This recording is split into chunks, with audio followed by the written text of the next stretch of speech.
James, welcome back to the channel. So glad you are here.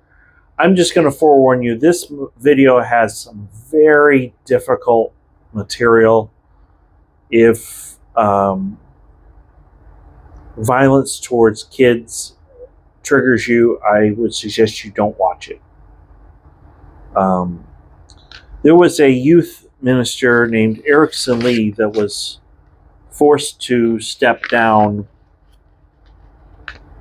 And by the way, thank you to Julie Roy's website, julieroys.com, for publishing this video, or publishing the article. If you feel led to at least pray about it and consider supporting what she does, she's doing a lot of great work. But according to the story on julieroys.com, Erickson was asked to step down. It says here, MorningStar, Joyner, Yarns, and Dudley allowed a predator to run a church youth organization for years, and then when caught, they tried to cover it up. Lee, who was a former Marine on his way to being a cop, ran the program with, quote, little supervision, unquote, the suit states. Soon, Lee gave Doe alcohol, vapes, and pornography and took the boys on overnight trips. On one trip, quote, Erickson Lee forced the boys to get naked in front of him and then take a shower together. The suit alleges. It adds that Lee began sexually abusing Doe when Doe was 14. And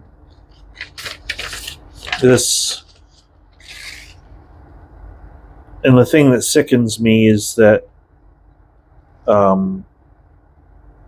this goes back to what I said the other day about Chris Reed. He was using these prophecies to try to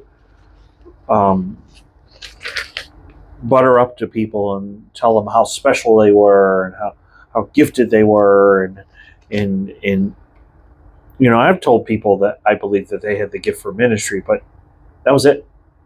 I encouraged them to go to school and study, and you know, I'm not the one trying to teach them. You know, I don't have a doctorate. You know, it's disgusting. And when you are in a position of leadership, we are shepherds. Let me pull this up. I referenced John 10 yesterday, and I think it's important.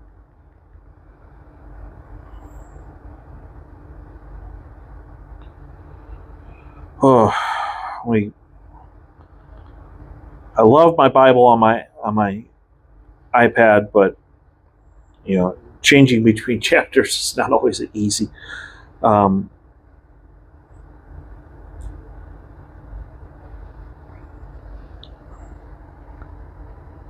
me put it up here. Let's start in verse 1. It says, very truly I tell you, anyone who does not enter the sheepfold by the gate, but climbs in by another way, is a thief and a bandit. The one who enters by the gate is the shepherd of the sheep. The gatekeeper opens the gate for him, and the sheep hear his voice. He calls his own sheep by name and leads them out.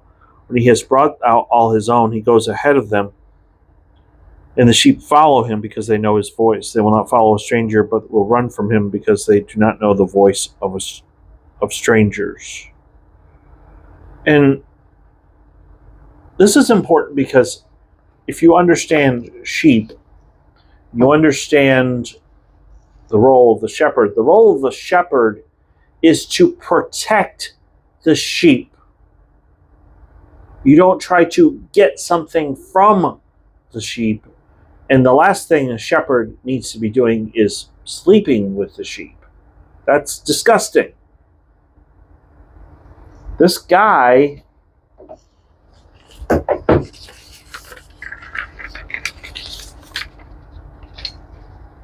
was committing SA with children, teenage boys. What are you thinking? This is not okay. And the simple fact that he was alone with them should tell you there's huge boundary issues. Whenever there's a youth event, there needs to be 2 adults, at least 2 adults present. So this kind of stuff doesn't happen. And I'm not going to stop making videos until we get enough people's attention to go, you know what? We got a problem here in America. We need to put a stop to this. If you are feeling lonely or tired or life isn't going well and you're in the ministry, go to counseling.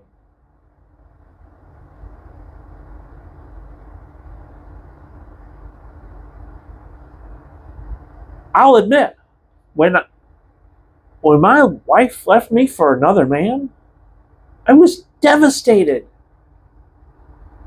But I went to counseling and I talked about what was going on inside of me. Because the truth is, in any relationship, the only person you can change is yourself. And I had to own up to the fact that before, when I was a prison chaplain, I was a workaholic. My boundary was refusing to say no to people when I realized that I had too much on my plate. That was my boundary issue. Thankfully, I've learned from my mistakes. God has shown me the right way. You know, going back over the boundaries book was pretty good too. You know, sometimes if you read a book, you need to read it again in a few years just so you can glean some more knowledge from that. That book by Henry Cloud is amazing. I highly recommend it to everybody. And in fact, I'm reading another book about integrity that I want to share some stuff on here in a couple weeks. But the bottom line is this. As ministers of the gospel, we are called to be above reproach. You have windows in the doors of your office. You don't meet with somebody of the opposite sex and close the blind. You open the blinds. When you're dealing with children, you have at least 2 adults present. You've got to do things the right way so that stuff like this doesn't happen.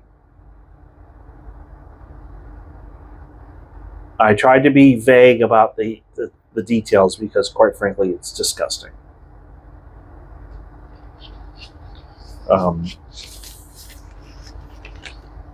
There's a reason why some states are starting to put into practice where they're offering the death penalty to adults who commit SA to children. And I can't say I blame them. So, anyway, tomorrow we're going to talk about spiritual abuse, and I'm going to share something very personal with you, so you're not going to want to miss this. So, in the meantime, if you are new, please hit like and subscribe. I cannot thank you enough for all of you who have joined recently. We are building a movement of people who are saying enough is enough. We are tired of clergy misconduct, and we're not going to put up with it anymore. No more. No mas. Not going to happen. And we're going to continue to speak up until it stops. So, until tomorrow, I hope you have a great day, and thanks for watching.